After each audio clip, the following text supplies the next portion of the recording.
Can you hear me? Great. So, good morning. This is the second series of sessions for today, and I'm going to welcome you for this, I think, very interesting session talking about attractions. And why we are talking about attractions? Because, as you may already see in our GSTC website, you can download our new criteria about attractions. So we need to discuss more, we need to start discussing more about this. And why is so important? Because maybe some of you, or most of you, because you are here, you have participated in the last year and more about the consultation and the development of this very interesting criteria set, which is the last one that we have developed. Now we're getting on other, let's say, areas, talking about attractions, which includes museums, thematic parks, the general national parks, and many others in the near future. So I think it's a very, very important criteria set because it goes between destinations, between big resorts. It's a little bit tricky sometimes what kind of criteria you would like to actually select in order to go further. So just to mention why I'm here, because I'm moderating this very interesting attraction criteria actually session. My experience, actually I'm an engineer. For many years, I have to say that because we are working in the field of thematic parks, we were searching for a criteria set to make a certification of sustainable thematic parks. Right? This was not the case, especially in amusement parks, which is a very booming, actually, subsector of this attraction thematic area. This market is a booming one, has actually an increasing factor per year around 6%, and until I think 2030, according to my numbers, is going to be a valuation of $100 billion globally. So this is only one part of the attraction. So without taking more time to this very interesting session, I would like to invite our very important speakers for today. The target here is to discuss about these criteria, but also to see the practical means behind, and especially how we can support and enforce in reality, in practice, sustainability in actually local communities, natural-based relation services, related services, and many others. So, we are going to see examples, we're going to see cases, we're going to discuss about practical means, and with this very small introduction, I would like to invite our speakers with actually the order that you can see here. So first of all, let's ask to be here Mrs. Jen Ong. Please. You can sit here. Yes. I'm going to ask from the speakers to make, when they are going to start their presentation, a very small introduction about their background, because you know, every time it's much better to know by them what exactly is their history. So next, I'm going to ask Mr. Addison Goch from Gardens by the Bay. Thank you, Addison, for being here. Our third speaker is going to be Mrs. Wei Bing Ong. So, Monday Wildlife Group. And finally, I would like to ask Janos. It's the same name like my name in Greek. I'm Greek. He's Hungarian, the only European this here session, in order to join us. Thank you, Janos, to be here. So, let's start with Addison. I have the clicker here. How You can sit. You can come here, whatever you like. I'll stand. It's more fun. All right. Okay. All right. Yours. Okay, thank you. Thanks a lot. So, happy and privileged to be over here. I see a lot of familiar faces, so it's good to see everyone again. And for those that don't know me for now, hopefully you can be friends after that. My name is Addison. I take care of the sustainability portfolio at Gardens by the Bay. I'm not a gardener, so don't ask me about plants, but I'll try my best. So I'm a theme park person, an attractions person with that background, and it's interesting to see how sustainability principles have come in on that on the attractions front as we go along. So I think some of you are actually from overseas, so I'll do a little bit of a commercial break to tell you a little bit more about the attraction, and then we'll jump into some of the sustainable pieces that we have in store. So Gardens by the Bay, we're going to be 12 years old this year. Most people are actually familiar with this portion called Bay South, where the two domes are and the super trees. But in effect, we take care of three different parcels. So there's a parcel opposite called Bay East. Bay South is the more developed one, and then Bay Central is the other portion that looks towards the development. So a total of 101 hectares, not large, but I guess slightly large for Singapore. That's a little bit more land scarce. Over in Gardens itself, in the Bay South area, we actually, when we developed it, it's 54 hectares. The outside parks are open for people to come and visit whenever you can't sleep at night, if you want to go jogging or running around, so it's free to visit. And then within the domes and the other attractions, we do have a charge to go in so that my salary and the salary of my colleagues are paid. So 1.5 million plants or so over there. We're known for the two domes. The first dome is the flower dome. I think right now it's about 26 degrees.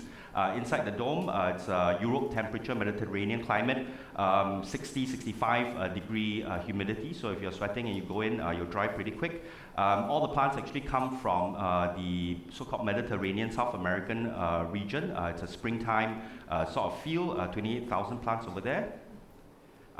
The one that is popular with some of the other, the Caucasian market is the cloud forest. It's a replica of the actual cloud forest in Costa Rica. We went up to Costa Rica a couple times, made something like this over there. It contains a 30-meter waterfall. We just finished our blockbuster that was held in there in January of this year, called Avatar, and then hopefully next year we'll probably insert another blockbuster into it.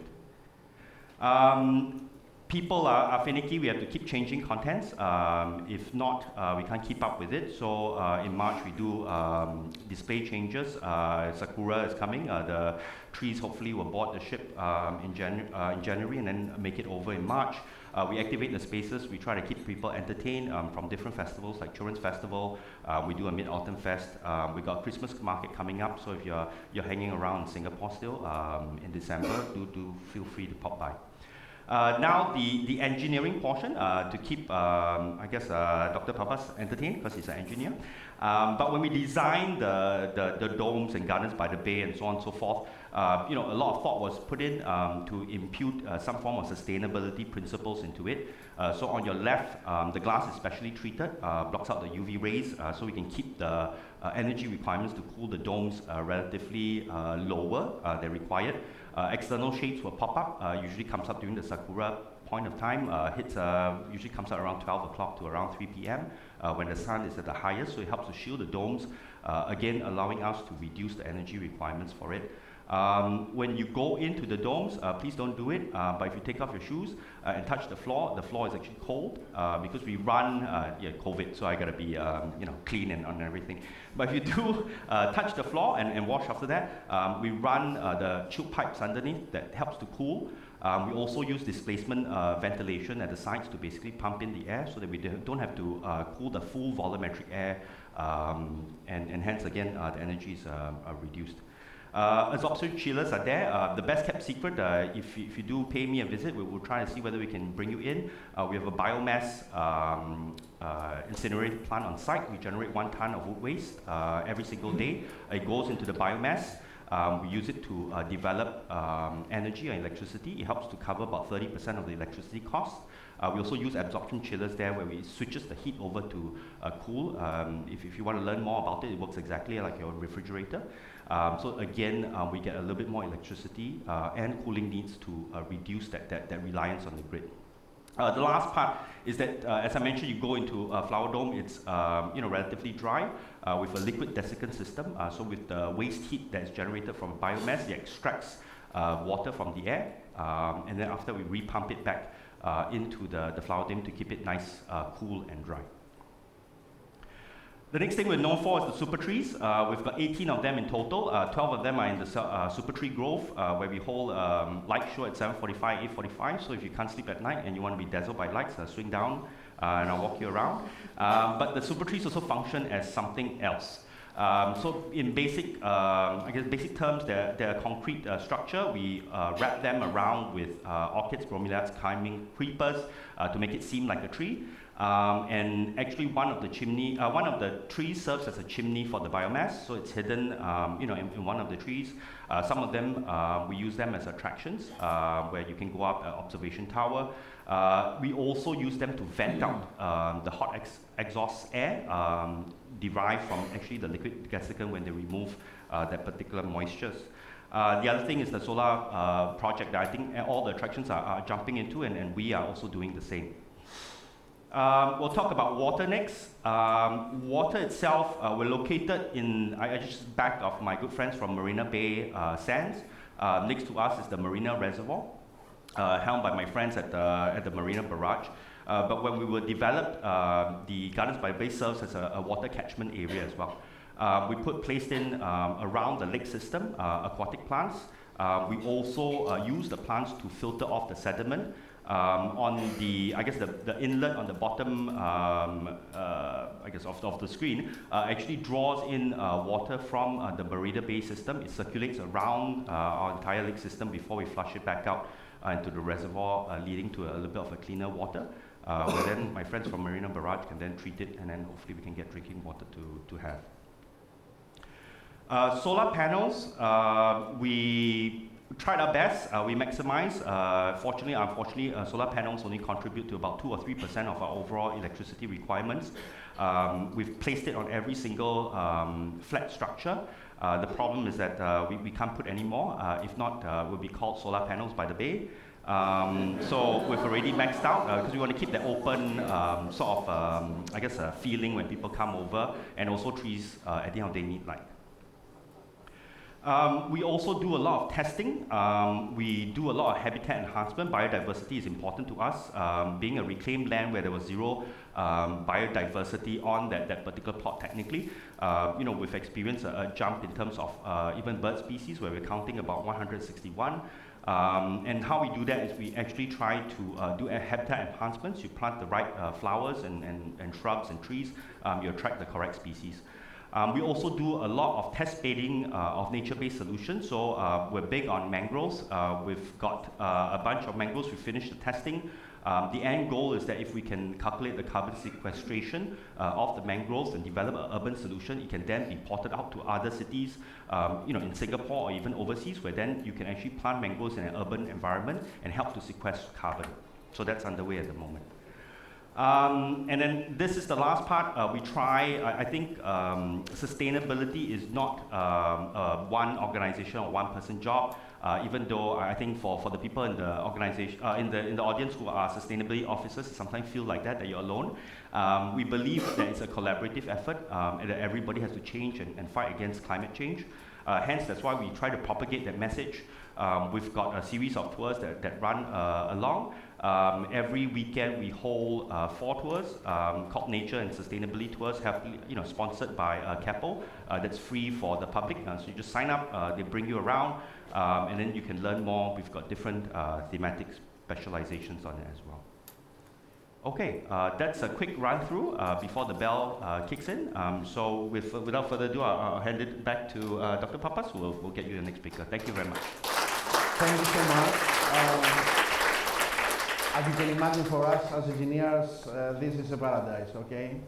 However, I think also it's a very nice mixture of many things around all the pillars of the criteria about environment, but also about social, economic, cultural things, and of course, the management and whatever is underlined in order such a big, let's say, project to be operational really and efficient.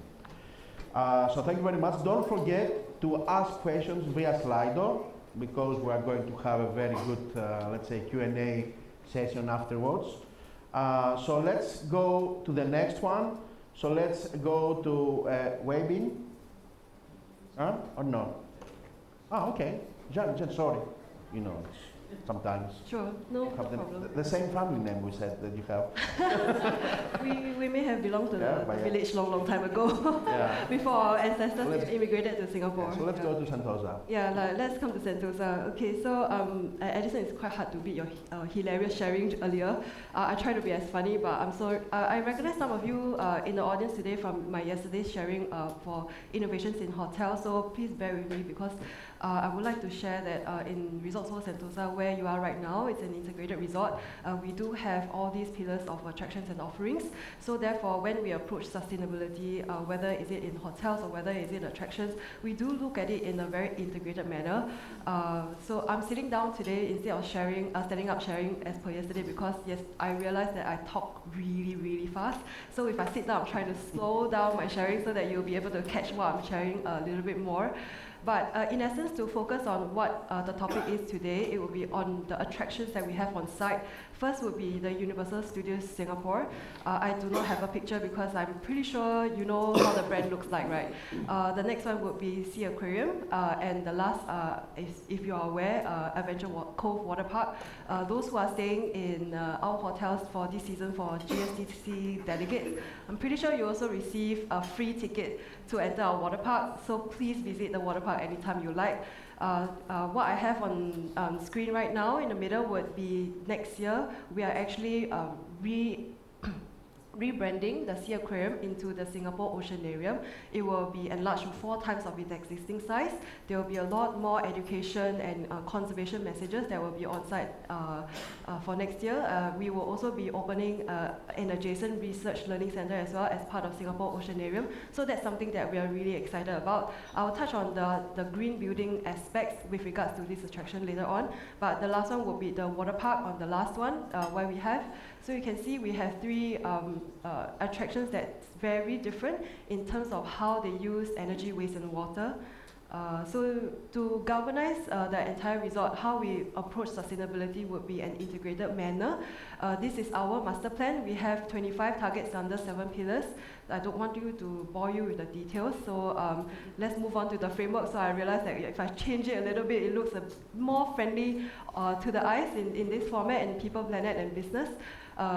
So as you can see here, we have identified the various impact material topics that we galvanize for planet and people and business. So this is how we do sustainability in a very integrated manner. We do track all these 25 targets on an annual basis, and this includes looking into the various business units, whether or not they are under my attractions, whether or not they are under my hotels, to make sure that they are on track with regards to their energy, waste and water targets, and of course other pillars as well, like the conservation efforts that we are undertaking, whether or not on an integrated resort level, or whether or not it's through the Sea Aquarium team as well.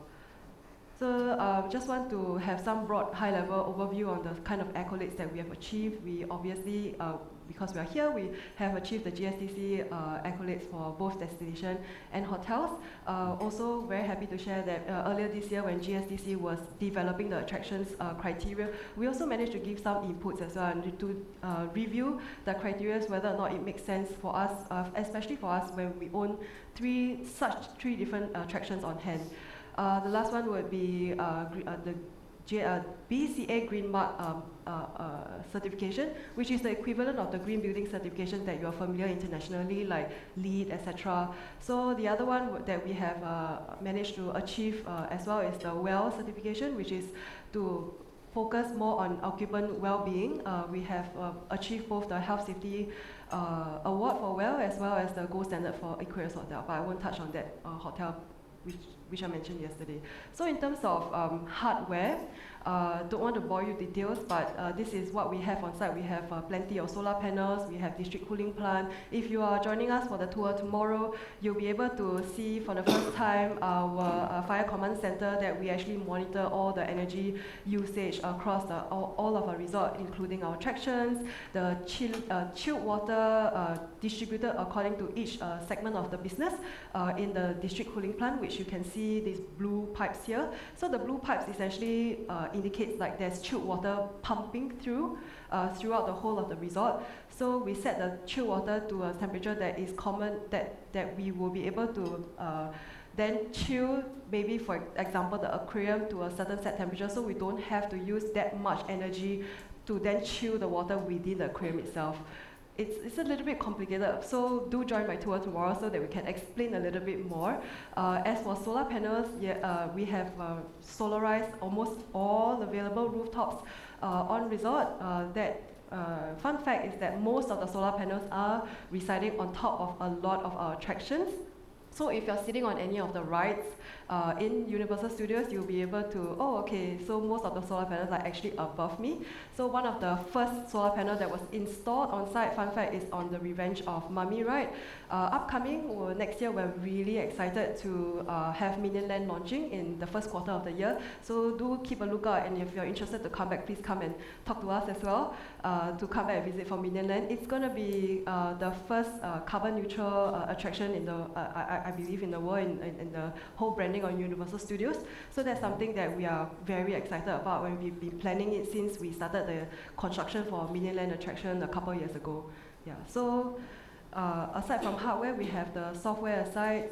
Software, we have the tours, we have the conservation efforts from the Sea Aquarium team. If my aquarium team is actually hiding at the back, so if you have more any interest in understanding the kind of efforts and the programs that they do run on a very regular basis, which I think this year they actually hit on like 10,000 plus of like outreach students, whether is it in their education programs, whether is it in their citizen science programs. That's something that we are really proud of. A couple years ago, we also had a collaboration with a local university, with National University of Singapore. We pledged about $10 million of $10 million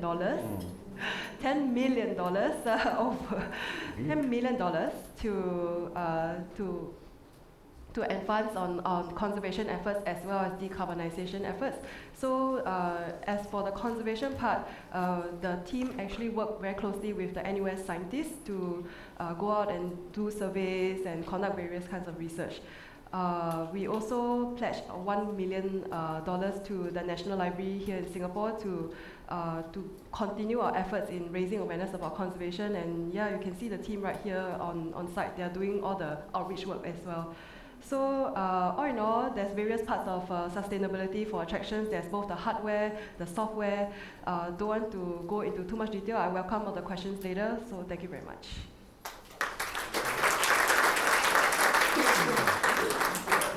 Thank you so much.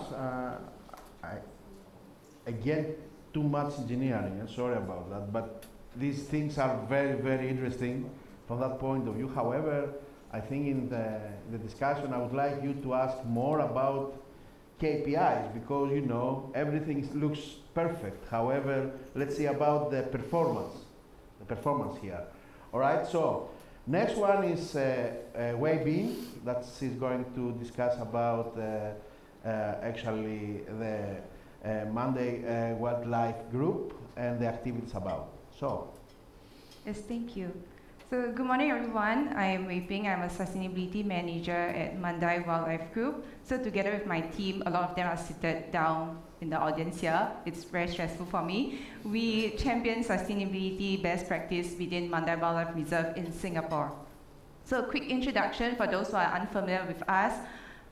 We operate Singapore's 4 wildlife parks since the 1970s, and we are currently working on a rejuvenation project to refresh our offerings. So looking at the map here, you can see that we are located next to quite a green area. So we are located next to the Singapore's Central Catchment Nature Reserve, and our parks, and by that extension, also they are home to a wide variety of native flora and fauna.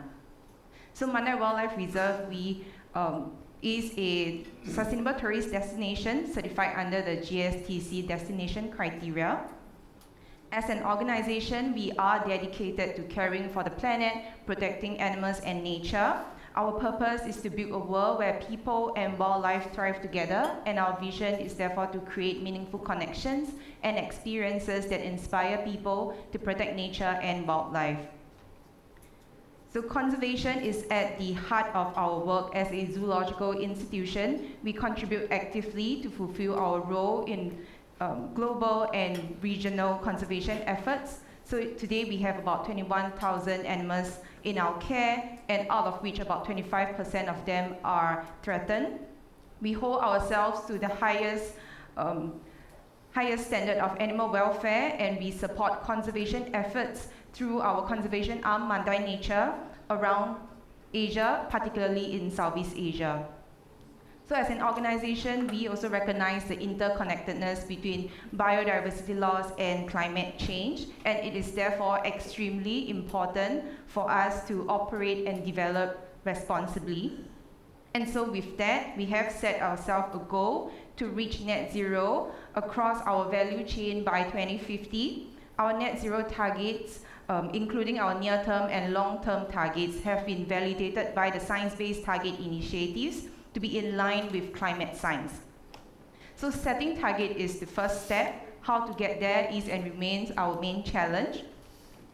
And so we have an environmental sustainability strategy to guide us towards this protecting nature and supporting our journey towards net zero.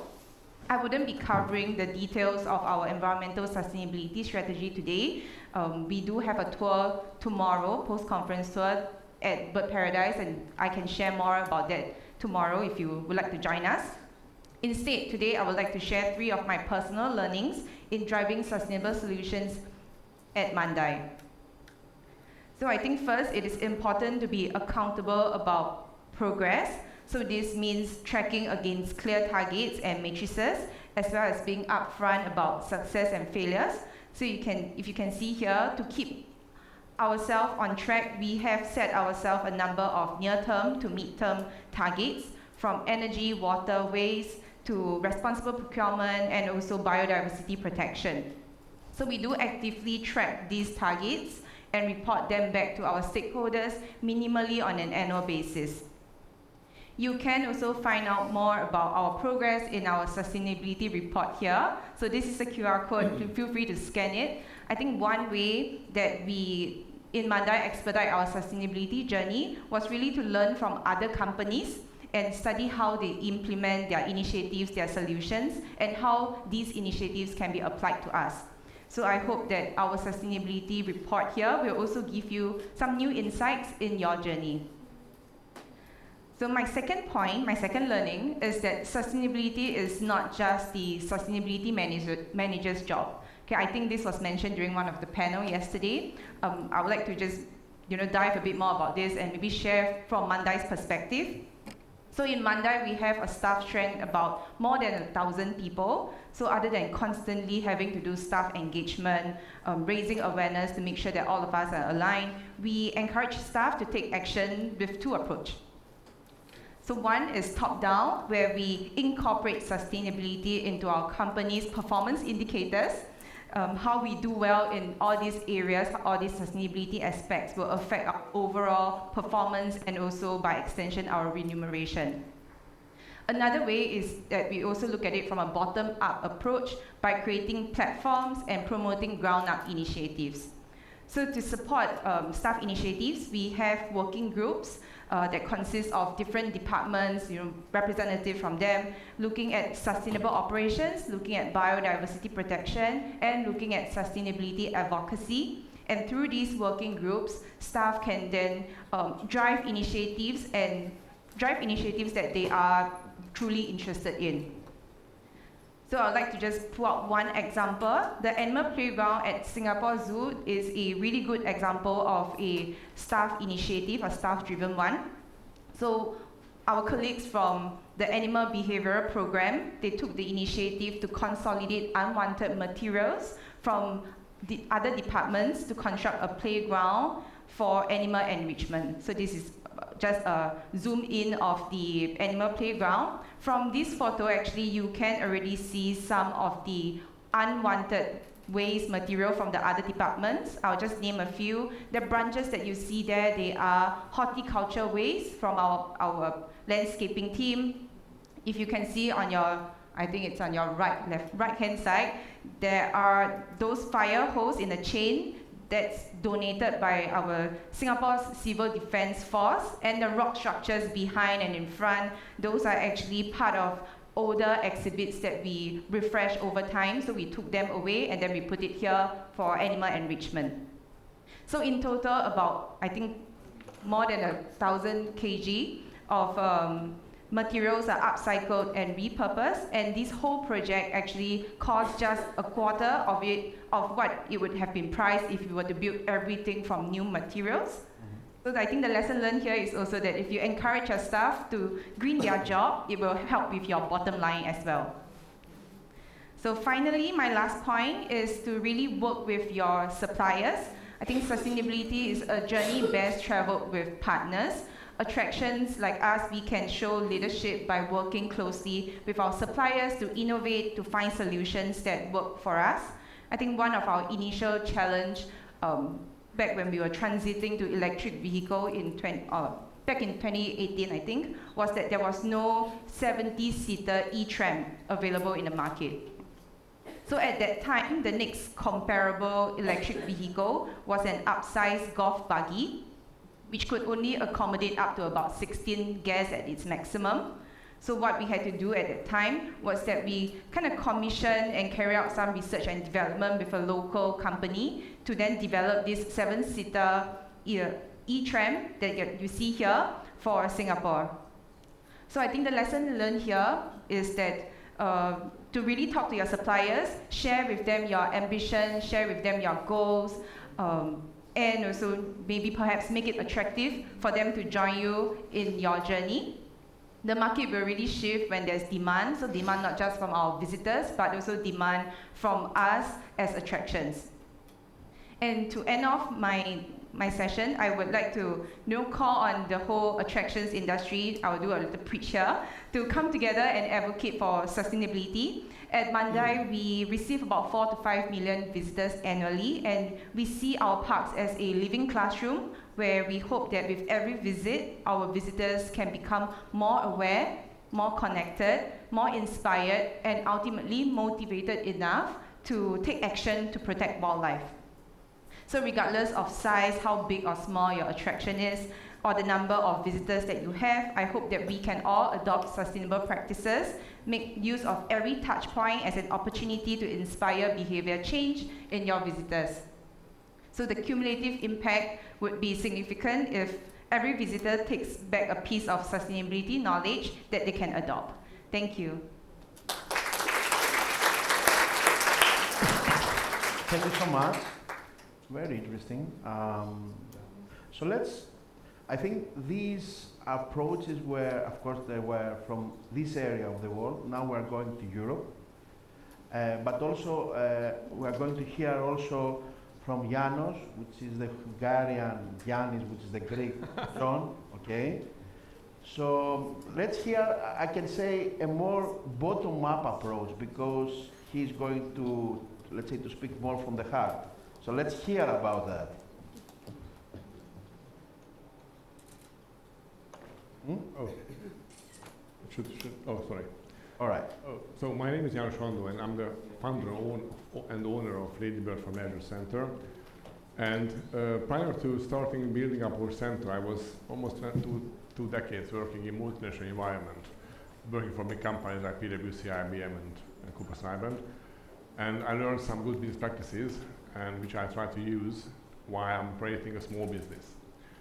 So I'd like to discuss the sustainability path that Ladybird Farm has done so far, and I'd like to demonstrate or present 3 good practices that we found very useful to keep us going further and further on our sustainable journey. So what we sell is fun, and fun has 3 elements. Activity, something good to do. It has accommodation, somewhere to sleep, and food and beverage, eat and drink. So if any of these 3 is missing or not complete, the visitor will not return. And we build our strategy on returning visitors. So we believe if they have extremely good fun for the first time, they will return. So we established in 2003 the greenfield investment. There was nothing, just cropland beforehand. We operate in 13 hectares. We have 80,000 visitors, not 8 million, just 80,000. So I feel an ant among these big giants. We also realized 10,000 guest nights. We have 110 plus attractions, starting from mini bowling to climbing balls to air go-kart and handful games. Self-service catering units, and also 200 beds in 4 categories. We are open 280 years a day, and we have 70% returning visitor rate. We aim at operating with a zero carbon footprint and the most sustainable way. Okay, so we follow strict development and operating strategies. First of all, about energy. Whatever we develop, it shouldn't consume any energy. If it does, we have to provide it from locally produced renewable sources. We reached this objective by 2017, and we keep it still up.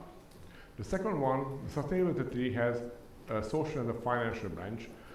So social impact and profitability are equally important for us. So even if investment is profitable but has negative social impact, we don't implement it.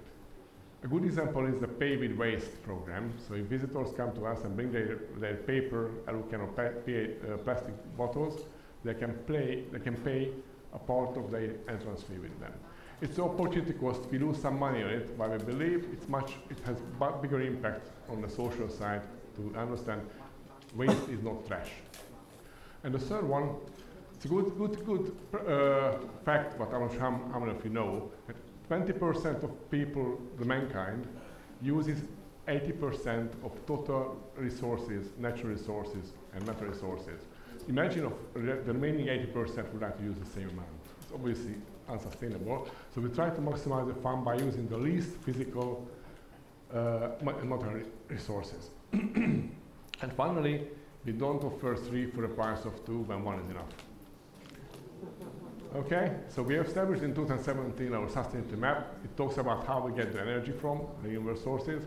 In the water, we flush the toilets with rainwater, for instance, and also what we do with the waste, sewage and waste.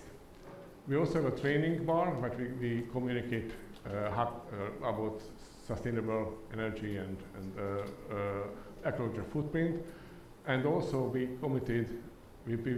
committed ourselves on ESG topics, and we communicated very well in our farm. Now I'd like to go to the second part of my presentation.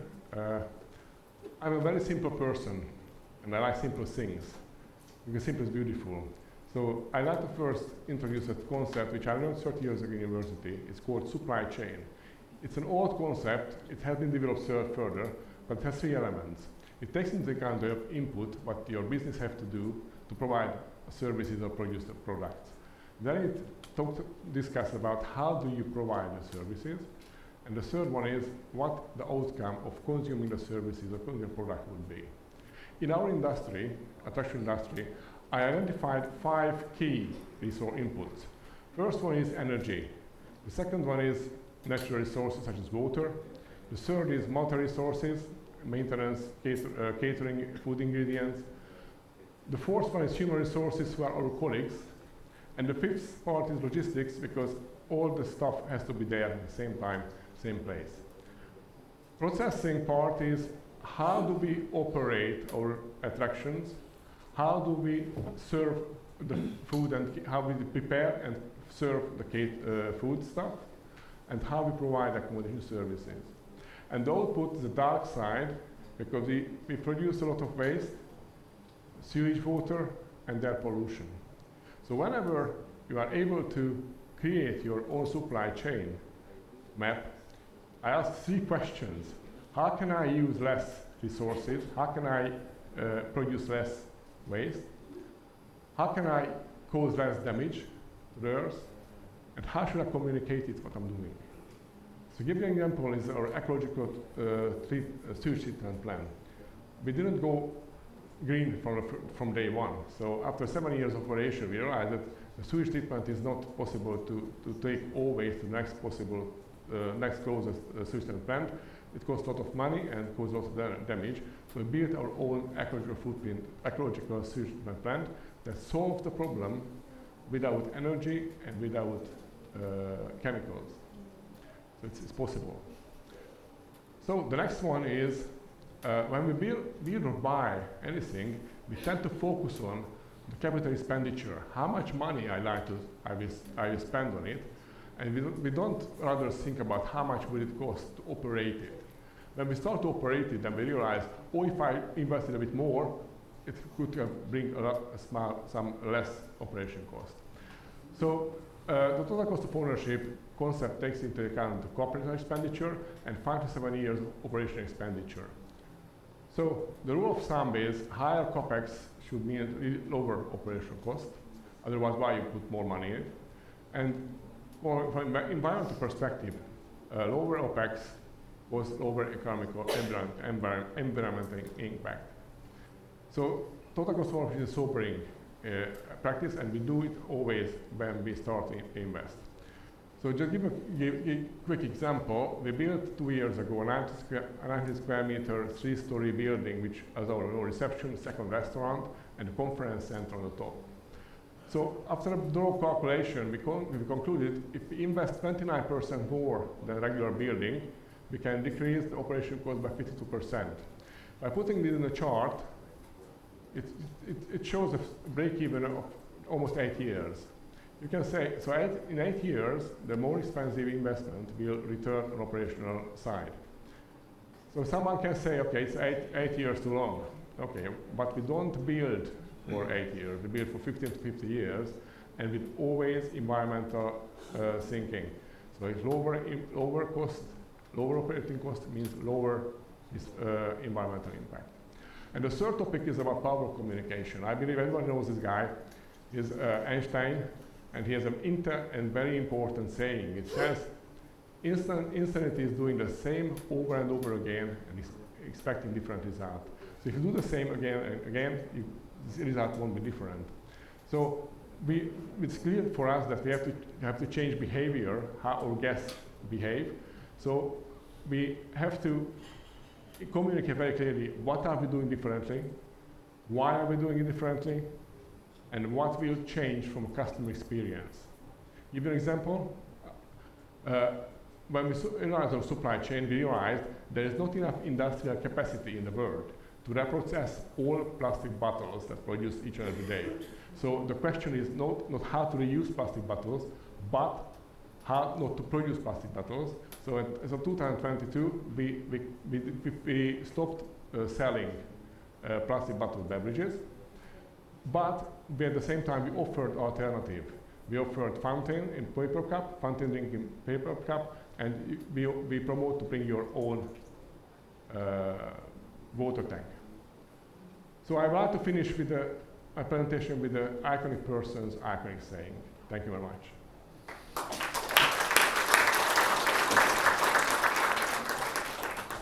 So thank you, Janos.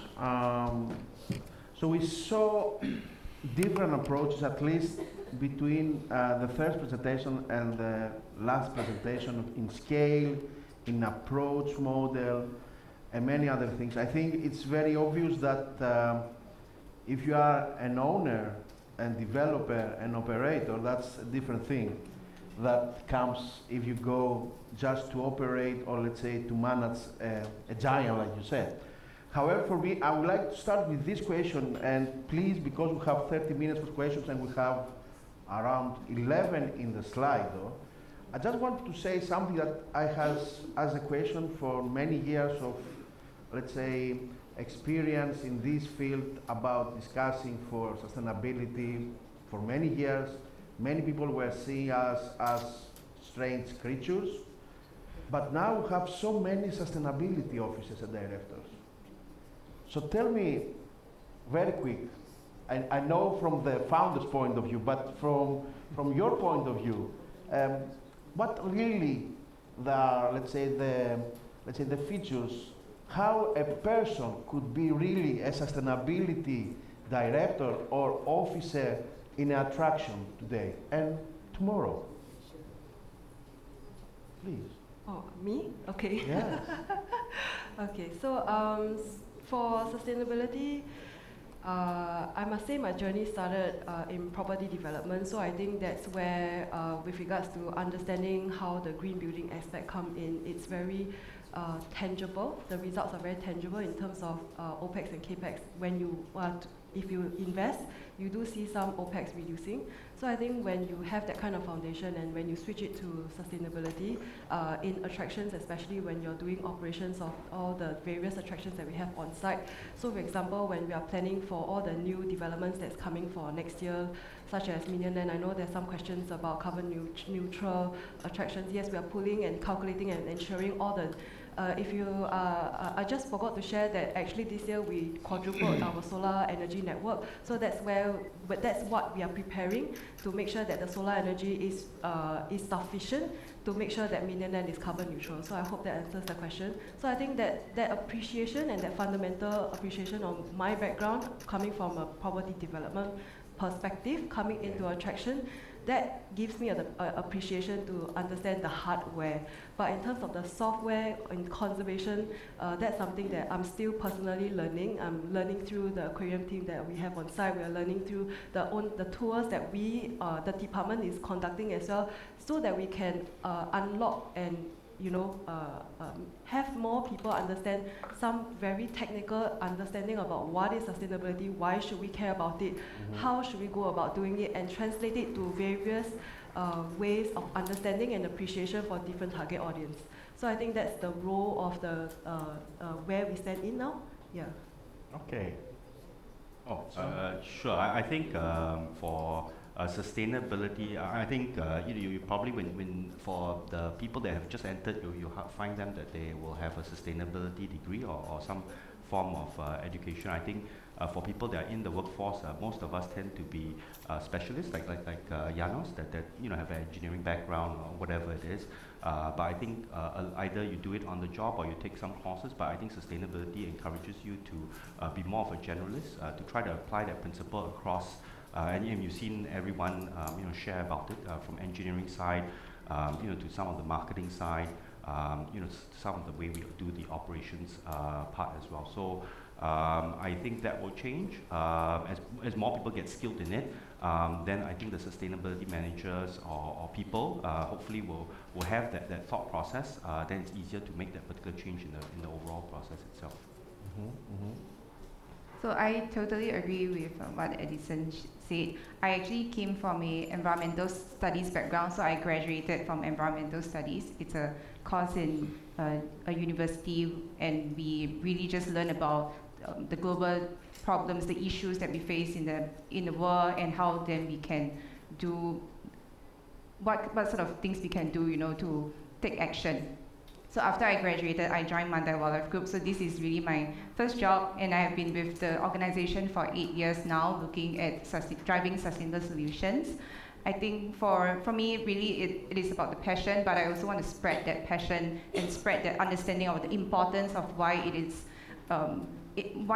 important to really drive to green your job. My boss my ex-boss always joke about how, we should try to make everybody else green their job so that we can be out of job.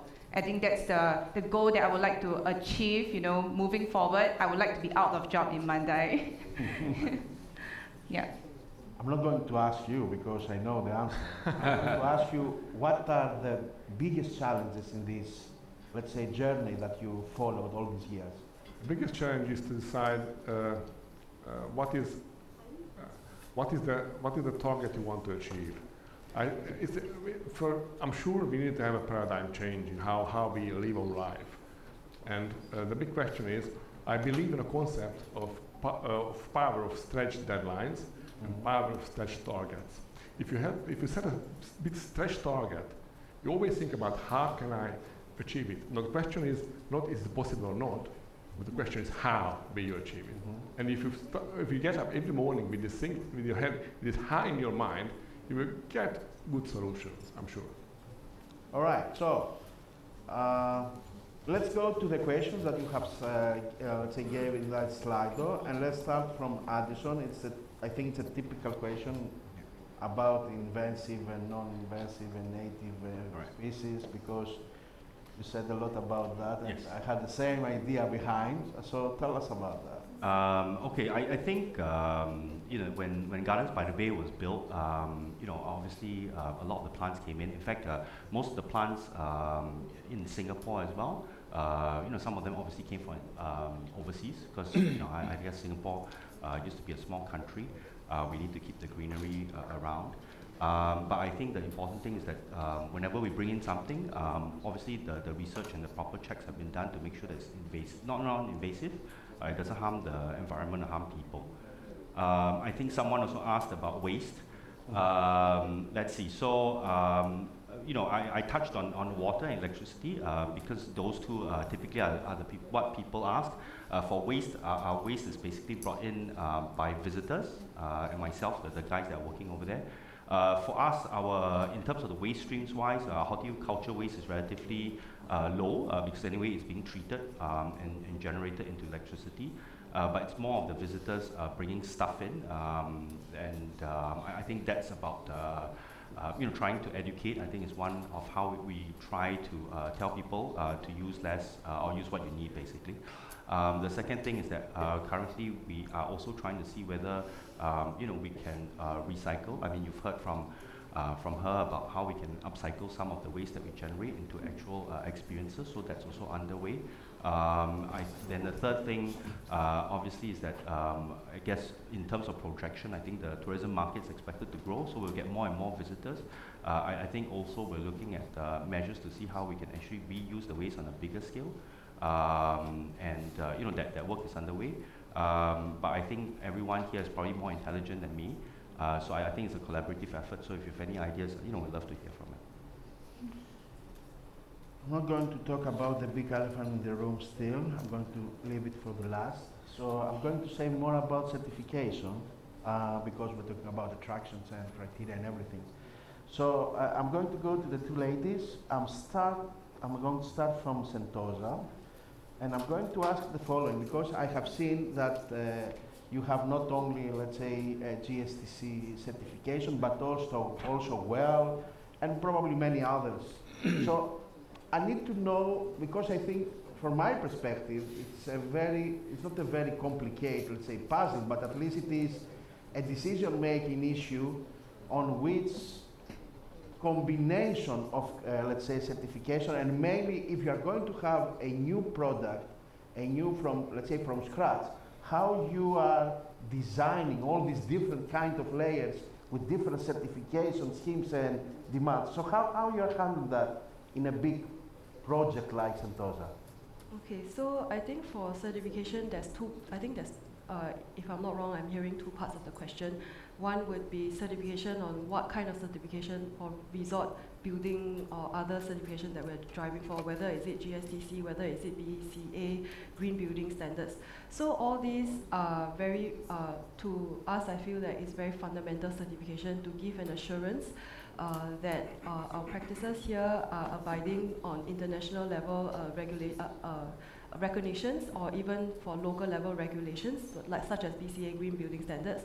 So that's something that you can actually, when we have visitors or guests come in and they see that recognition, that certification, there's a sense of assurance that what we are doing is abiding international or local regulation standards. So that's something you don't, like visitors, for those who are not even technical to understand what is the criteria behind it, that gives them the sort of assurance. In terms of identifying what are the new certifications to go next, for example, for GSTC, I think that's something that, honestly, I had a conversation with my GSTC auditor just yesterday. I'm not sure whether he's here. Yesterday, there was an announcement that GSTC MICE standards are aligned with the local MICE standards here in Singapore. So I think that's very assuring that for Singapore government, they are trying to make life easier for organizations like us who constantly have to keep striving for new regulations and new standards. So at least there's a commonality, or what WELL also calls it a crosswalk, that international regulation and local regulations are aligned at the same time, so that organizations like us, we don't have to keep sweating about it. As for attractions, I think the auditors are still being trained to be audited, so we were just having the conversation yesterday on how then we can align our surveillance audit at the same time, so that we don't kill ourselves over the certification standards. So that, yeah. Especially the sustainability officer. Exactly. So we have to be sustainable ourselves, right? Especially to my team that's sitting at the back as well. So that's something that we are very cognizant in terms of resource planning for the certifications. As for other products that we are rolling out, we do have a responsible supply chain procurement policy, and in this policy, it's made public for everybody to see.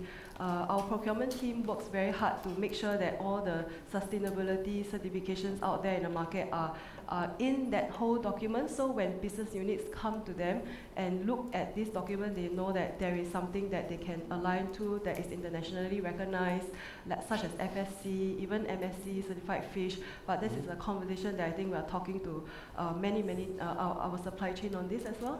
So that's so this is two parts to the question that I think you're trying to. Too much complicated. I mean, I have to say so. It's It too much. answers really everything wondering. that I would like to say as well. Yeah. So it's just two parts to.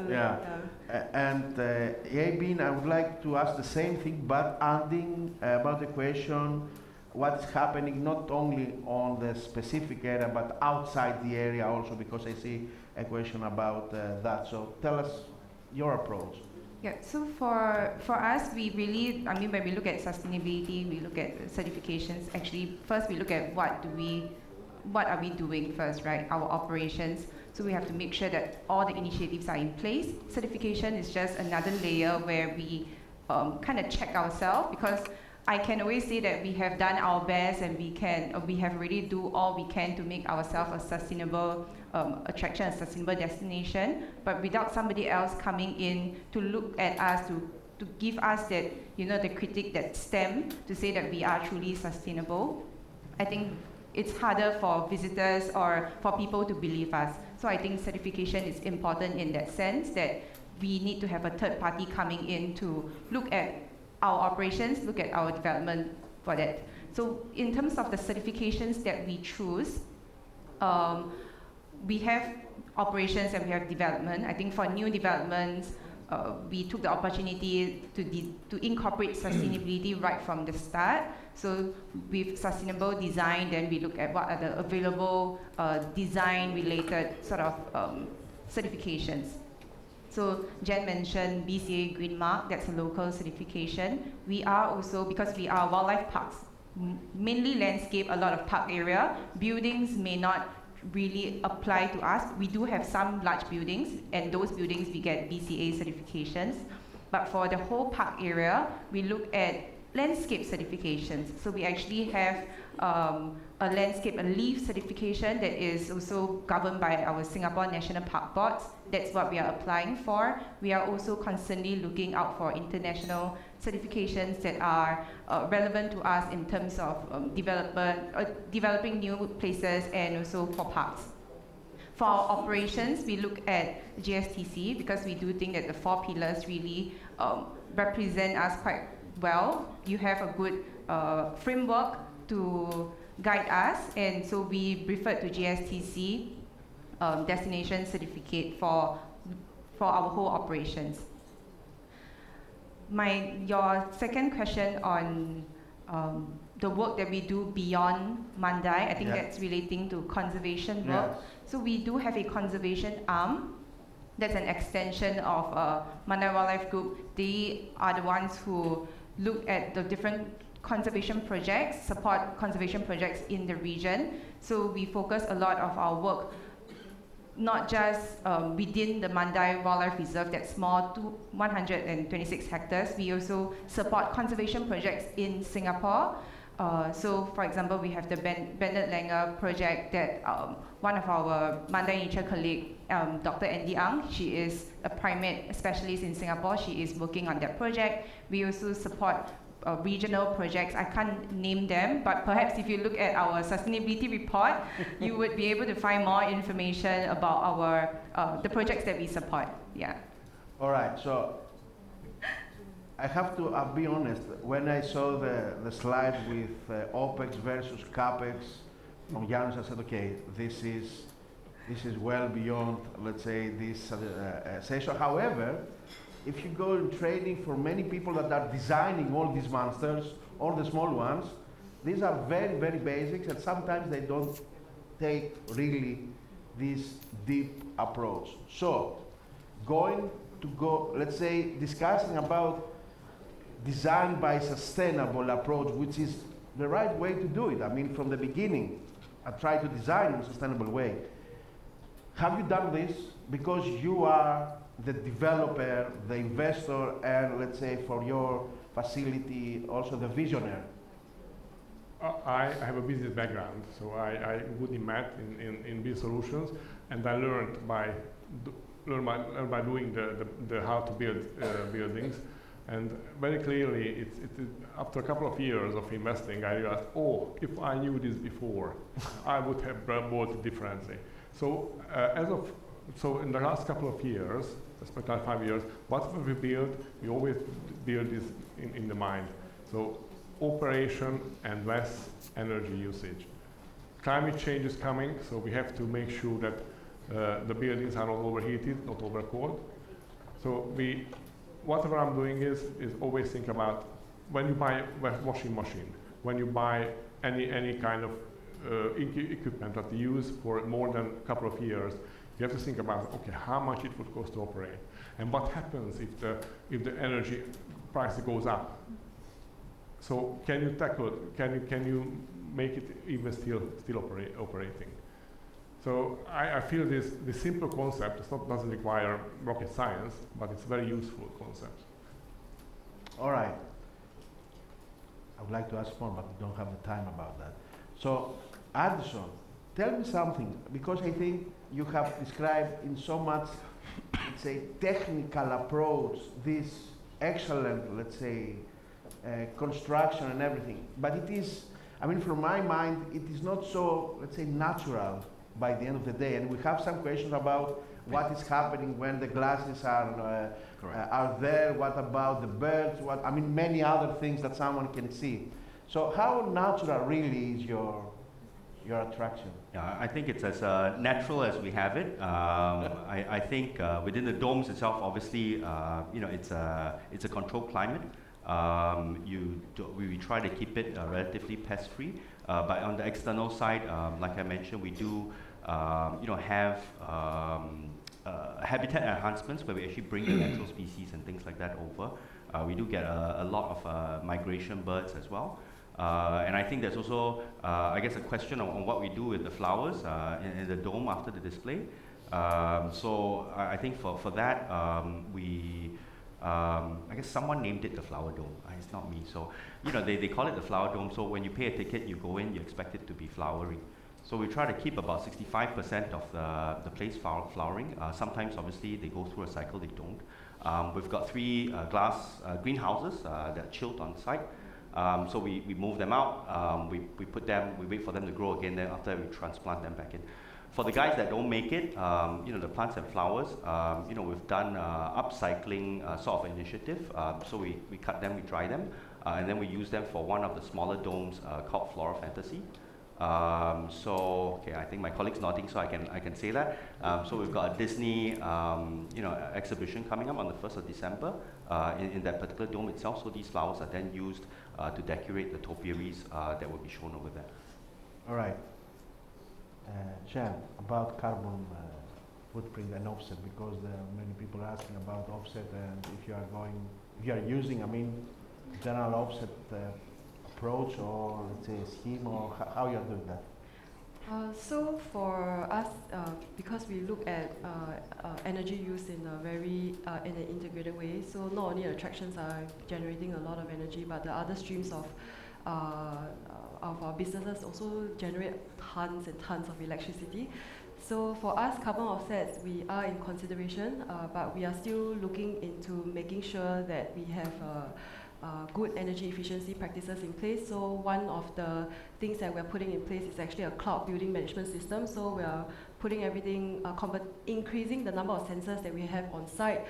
We are then putting it into a cloud-based building management system that will then use machine learning and artificial intelligence to help us to manage and monitor this energy. And that's where, this will happen for the next 2 years.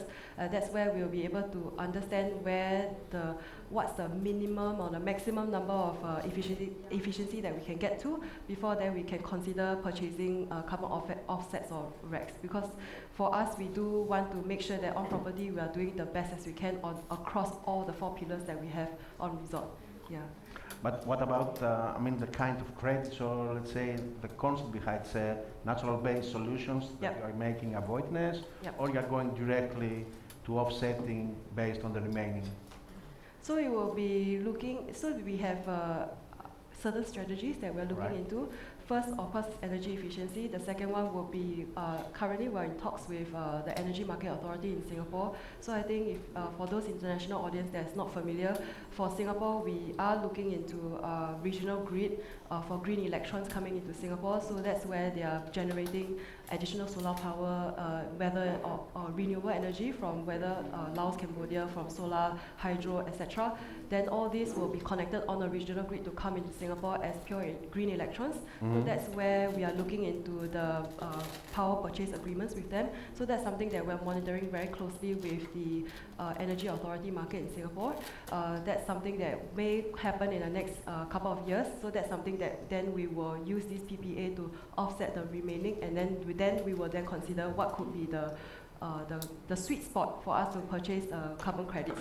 Or carbon offsets. But of course, as you know, currently in COP, there's the whole discussion going on right now about carbon market that is not yet finalized yet. So my team is also monitoring what's happening with Article 6.2, what's going to be the outcome, what could be a viable carbon market that we can consider, whether is it nature-based, whether is it other resources. That's something that we can consider. So there are many moving pieces as of now. I don't think we can straight away say that we can buy offsets. Yes, we can consider RECs, but for us, I think the first course of action is to see, because the cloud building management system is not cheap, it's a few $1 million. So that's something that we do have to make sure that it pays back its ROI, before we can consider the next steps. All right, 6 minutes. I'm going to ask the question. Sorry about that. So tell us, we have discussed about this question and we knew that it's going to be. However, tell us the approach, because we're talking about attraction, so talking about thematic, let's say, parks, but also natural parks and many others. So tell us about the interaction with animals and how this can be really balanced. How you see this approach in order to be really a sustainable park? Yeah, so maybe I'll start first. I think the concept of zoos and aquariums have really evolved significantly over the many years. I think in many years ago, yes, I think zoos are places of entertainment, but I think right now, moving forward, it's now really a space of defined learning. It's a space of awareness raising, research, and conservation. So actually, I do think that zoos provide a safe space for people to learn about wildlife and their habitats. In Singapore especially, I think we don't really have a lot of nature. So when I was growing up, there was nowhere for me to learn about animals or their natural habitats other than going to the zoo and learning about them there. So I think zoos really serve to bring people closer to nature and to animals, and I think hopefully through positive encounters, they will be inspired. So I was inspired, and which is why I'm here today to also protect them in the wild. So I think my experience aside, I think many zoos in the world, I think we are also seeing more and more of them expanding their conservation role and focus and becoming even leaders in conservation and development of conservation policy, conservation planning, and also species recovery. Just a while back, I think it was a position paper published by IUCN last year. They are starting to also recognize, or coming out to really recognize and say that, you know what, zoos, we have huge potential in supporting conservation and actually reversing biodiversity loss.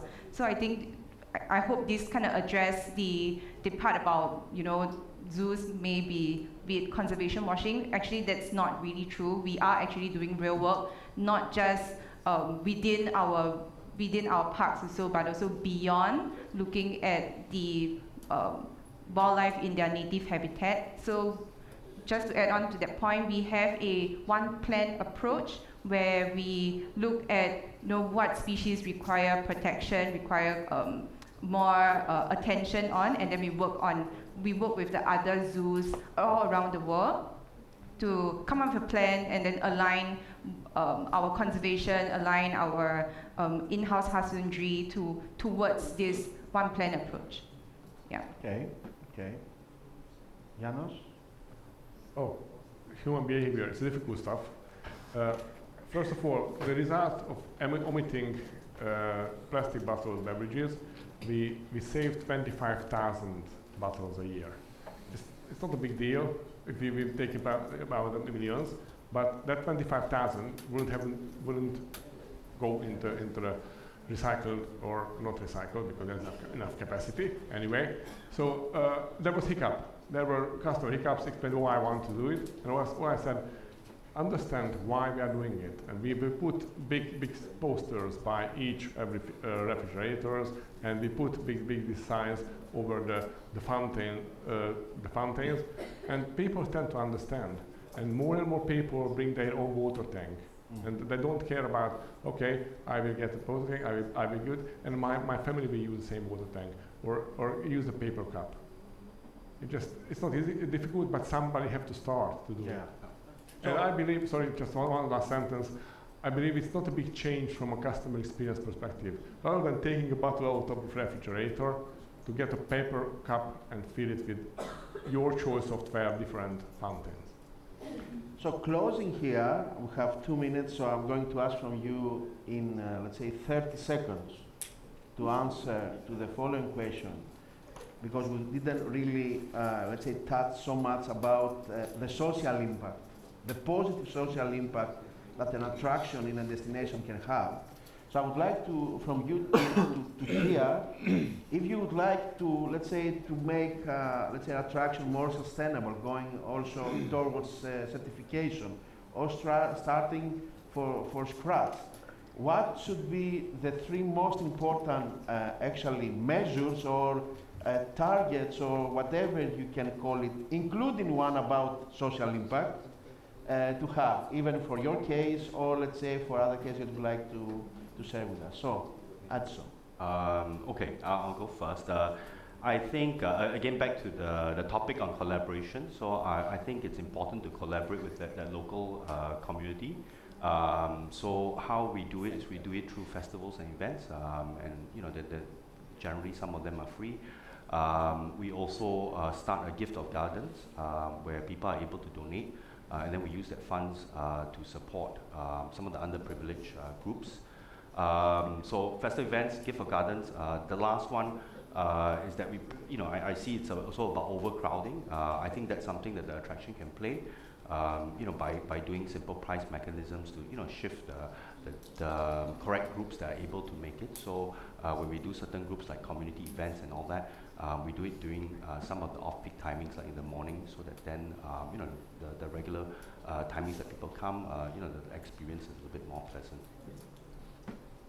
I don't have 3, I only have 2. So there will be first partners. I think as my sharing has, as you have heard from my sharing, I think for partners it's very important for us to look for the right partners, whether is it from a decarbonization strategy perspective, all the way to maybe social impact. So I didn't really share much about the social impact or the involvement that we have in the community here, because for us in resorts, in an integrated level, we look into enabling the social communities that we have here in Singapore. So for example, we pledge like 90% of our local spending to be for local enterprises, and this can be distilled all the way down to local social enterprises, businesses that gives a reasonable salary for people with disabilities or people who are from the financial aid assistance schemes. So that's something that for us we do track and monitor with either our procurement team or even enable our partners from the various business units to